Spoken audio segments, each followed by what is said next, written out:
సాధారణమైన ఫీవర్కి మరియు dengue ఫీవర్కి differences ఏంటి అనేది తెలుసుకుందాము. సడన్గా హైగా వస్తుంది 103 నుంచి 104 టెంపరేచర్ వరకు.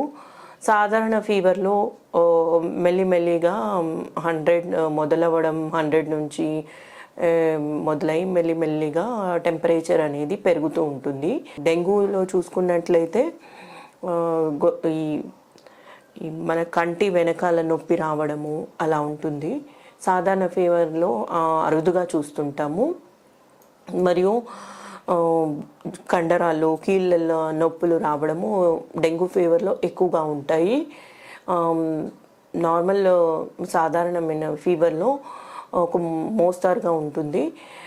గొంతు నొప్పి అనేది మనము డెంగ్యూలో తక్కువగా చూస్తుంటాము. గొంతు నొప్పి రావడం సాధారణ ఫీవర్లో ఎక్కువగా ఉంటుంది.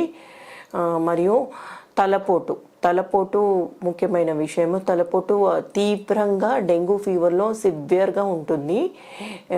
నార్మల్ సాధారణమైన ఫీవర్లో ఒక మోస్తారుగా తలనొప్పి రావడం ఉంటుంది.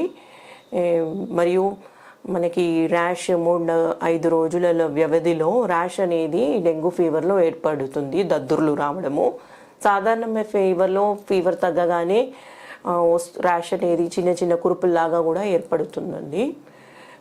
మరియు మనకి ప్లేట్లెట్ అనేది పడిపోవడం చూస్తుంటాము లేటెస్ట్ స్టేజెస్లలో డెంగ్యూ ఫీవర్లో.